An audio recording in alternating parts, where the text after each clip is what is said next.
안녕하세요. 오늘은 메이저 카드 4번 황제 카드를 알려드릴게요. 메이저 카드 4번 황제는 자신의 힘으로 왕자까지 올라간 인물이에요. 아버지가 왕이어서 자연스럽게 물려받은 자리가 아니라는 거죠.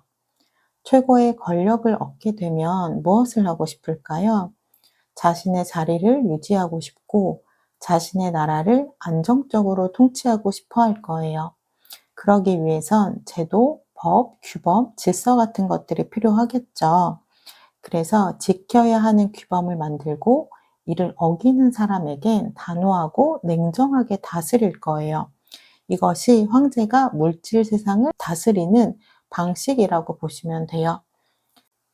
황제 카드에서 보이는 상징적인 이미지들을 살펴보도록 할게요. 황제가 앉아있는 의자를 보시면 딱딱한 돌의자에 앉아 있어요. 그리고 4개의 숫양의 머리 조각이 보이고 있고요. 이렇게 숫양은 남성성을 의미하고요. 별자리에선 양자리를 의미해요. 양자리는 열정, 리더십, 활동력을 의미하는데요. 이렇게 4개가 있다는 건 숫자 4와도 연결이 돼요. 숫자 4는 안정, 질서 유지라는 의미를 갖고 있고요. 숫자 3이 삼각형 모양이었다면 숫자 4는 4개의 점이 연결된 사각형 네모 모양이에요. 안정적인 구조인데요. 우리 일상에서도 살펴보면 네모 모양으로 된 것이 굉장히 많아요. 집의 틀을 잡을 때도 네모 반듯한 모양이고요. 노트북이라든지 휴대폰 화면도 네모로 되어 있죠. 이 모양이 가장 안정적인 형태라서 그래요. 그래서 숫자 4는 안정적인 것을 추구하기 때문에 변화를 좋아하지 않아요. 그래서 황제는 현재의 상황을 유지하고 물질 세상을 안정적으로 다스리려는 열정이 있는 인물이라는 것을 알 수 있어요. 하지만 이렇게 딱딱한 도르자에 앉아 있고 황제가 입고 있는 옷 안을 보시면 이렇게 갑옷이 보이죠. 이건 자신의 자리를 지키기 위해 경계태세를 하고 있기 때문이에요. 최고의 자리에 오르긴 했지만 현실이 편안하지만은 않다는 것을 의미하는데요. 황제는 전쟁을 통해서 왕권을 스스로 얻은 인물이기 때문에 누군가 자신의 자리를 도전할 수 있다라고 생각을 해요. 그렇기 때문에 자신의 권력, 위치, 그리고 스스로를 지키기 위해 경계를 해요. 언제든 전쟁에 나갈 준비를 해 두는 거죠. 그러니 스트레스가 많을 수밖에 없어요. 우리의 삶에서도 보면 자신이 원하는 위치까지 올라간 사람들이 그곳에서 내려오지 않기 위해 굉장히 노력을 많이 하고 주변을 경계하고 스트레스도 많이 받죠. 그런 느낌이라고 보시면 됩니다. 그래서 황제 카드를 정의해 보자면 리더십이 있고요. 카리스마가 있어요. 그리고 안정을 유지하기 위해 단호하고 자신만의 소신이 있어요. 그래서 때론 고집스럽거나 독단적으로 보이기도 해요. 안정을 추구하는 사람을 보면 어때요? 변화를 좋아하지 않죠. 변화는 변수가 따라다니기 때문에 통제를 하기가 어려워요. 그래서 개방적이기보단 보수적이고 방어적이에요.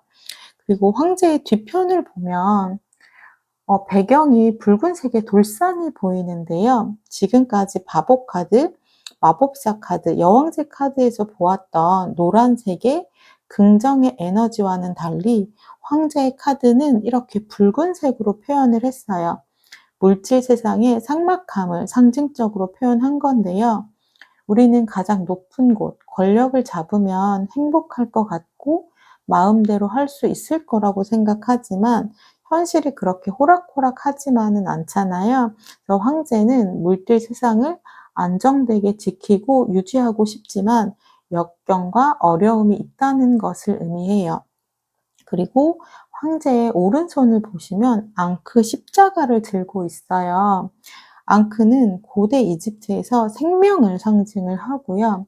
신화 속에서는 신이나 파라오가 손에 쥐고 있는 모습으로 자주 등장을 해요. 이것을 황제가 들고 있다는 것은 생명을 살리고 죽일 수 있는 막강한 권력을 쥐고 있다는 것을 의미하고요. 왼손을 보시면 보주를 들고 있어요. 원래는 이 보주 위에 십자가가 이렇게 달려있는 모양인데요. 십자가는 신으로부터 내린 권력을 상징하지만 십자가가 없기 때문에 지금 황제가 이 자리에 오른 것은 스스로 얻어낸 권력이라는 것을 나타내고 있어요. 황제의 스토리에 대해서 설명을 드렸는데요. 간략하게 정리를 해보자면 이렇습니다.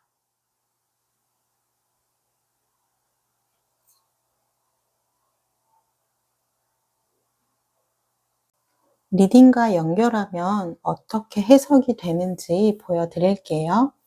황제 카드가 연애운에 나오면 어떻게 해석이 될까요? 예를 들면 좋아하는 사람의 속마음으로 나온다면 현재까지 두 사람의 관계에 발전이 없었고 공적인 관계라든지 또는 남사친, 여사친으로 관계가 맺어진 상태라고 하면요. 이 사람은 지금의 관계를 유지하고 싶어 하는 마음이 커요. 관계에 변화를 주고 싶어 하기보다는 지금의 관계를 유지하고 싶어 한다. 이렇게 해석할 수 있어요. 그런데 만약에 이성운의 황제 카드가 나온다면 어떨까요? 황제는 책임감이 강한 인물이에요. 자신의 백성이 잘 살 수 있도록 나라를 다스리는 인물이기 때문에 네 사람은 확실히 책임을 지겠죠. 그래서 결혼도 가능한 대상을 만날 수 있다고 해석을 할 수 있어요. 상대가 어떤 인물인지에 대해서 물었다면 보수적이고 냉정하고 이성적이지만 책임감 있고 리더십이 있는, 카리스마 있는 인물이다라고 설명할 수 있어요.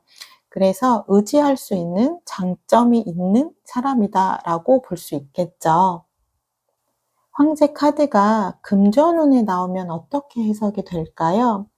가장 높은 곳에 오른 인물이기 때문에 금전운은 대체적으로 좋다고 볼 수 있어요. 만약 현재 상황에 나왔다면 지금 내가 갖고 있는 것을 잘 유지하고 지키면 좋다고 해석할 수 있고요.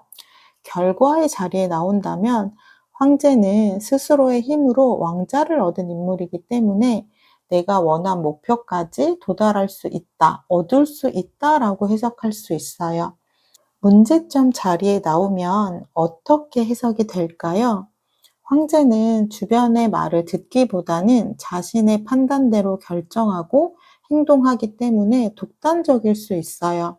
관계에 대한 문제라면 상대에 대한 배려라든지 이런 부분이 부족하다라고 이야기할 수 있어요. 그렇다면 조언으로 나올 때는 어떨까요? 만약 이직을 해도 될까요? 라는 질문을 했다면 현재는 이직을 할 타이밍이 아니기 때문에 힘들어도 현재를 유지하고 지키는 것이 좋다고 말해줄 수 있어요. 또는 현재 상황이 힘든 상태라고 한다면 내담자님의 노력으로 인해 곧 좋은 날이 오게 될 거다라고 말해줄 수 있어요. 지금 황제는 앉아있고 안정된 것을 유지하고 싶어 하는 그러한 성향이기 때문에 이직을 할 타이밍이 아니다라고 이야기를 하는 거고요. 그리고 황제는 자신의 힘으로 가장 높은 곳까지 올라간 인물이기 때문에 곧 좋은 날이 온다라고 말해드릴 수 있는 거예요. 타로 카드를 리딩과 연결했을 때 해석을 어려워하시잖아요. 그럴 때는 질문에 따라서 각 카드가 갖고 있는 상징, 스토리 등을 떠올려 보시면 좋아요. 지금 황제 카드라고 한다면 황제는 어떠한 선택을 할지 상상을 해보시는 거예요. 그러면 리딩이 조금은 쉬워지실 거예요. 감사합니다.